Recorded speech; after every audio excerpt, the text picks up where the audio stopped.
চট্টগ্রামের পটিয়া থানার ওসি আবু জায়েদ মোহাম্মদ নাজমুন নূরকে প্রত্যাহার করেছে জেলা পুলিশ। বুধবার রাতে তাকে দায়িত্ব থেকে সরিয়ে রেঞ্জ ডিআইজি কার্যালয়ে সংযুক্ত করা হয়। বৈষম্য বিরোধী ছাত্র আন্দোলন ও জাতীয় নাগরিক পার্টির নেতাকর্মীদের বিক্ষোভের মুখে এই পদক্ষেপ নেওয়া হয় বলে পুলিশ সূত্রে জানা গেছে। চট্টগ্রাম জেলা পুলিশ সুপার সাইফুল ইসলাম বিষয়টি নিশ্চিত করেছেন।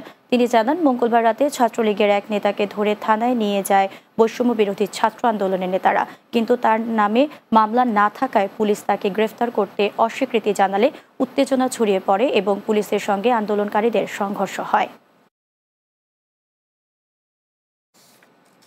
চট্টগ্রাম ১৩ সংসদীয় আসনের বিএনপির মনোনয়ন প্রত্যাশী মোস্তাফিজুর রহমানের সাথে আনোয়ারা কর্ণফুলীতে কর্মরত সাংবাদিকদের সাথে মতবিনিময় সভা অনুষ্ঠিত হয়েছে।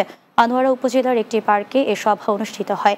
এ সময় উপস্থিত ছিলেন উপজেলা বিএনপির সাবেক যুগ্ম সম্পাদক নজরুল ইসলাম, চট্টগ্রাম দক্ষিণ জেলা যুবদলের যুগ্ম সম্পাদক মোহাম্মদ আলম খান, চট্টগ্রাম দক্ষিণ জেলা স্বেচ্ছাসেবক দলের যুগ্ম আহ্বায়ক তৌহিদুল ইসলাম তৌহিদ, দক্ষিণ জেলা ছাত্রদলের যুগ্ম আহ্বায়ক আসাদুজ্জামান সাজ্জাদ সহ আরও অনেকে।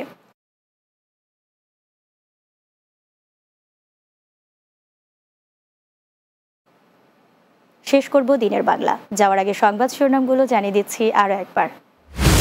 কুমিল্লার মুরাদনগরে মাদক ব্যবসার অভিযোগে একই পরিবারের ৩ জনকে পিটিয়ে হত্যা, ঘটনার আদ্যোপান্ত খতিয়ে দেখছে পুলিশ।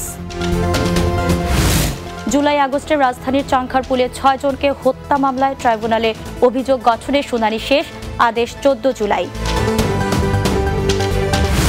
ঐক্যমত্য কমিশনের সঙ্গে রাজনৈতিক দলগুলোর আজও আলোচনা, এখনও ২০টি গুরুত্বপূর্ণ বিষয়ে সিদ্ধান্ত বাকি, জানালেন আলী রিয়াজ। এবং হিলিস্থল বন্দর দিয়ে ভারতে রফতানি হলো বাংলাদেশি কোম্পানির জুস, নতুন অর্থ বছরের শুরুতেই দেশীয় পণ্য রফতানিকে আশাব্যঞ্জক বলছে কাস্টমস।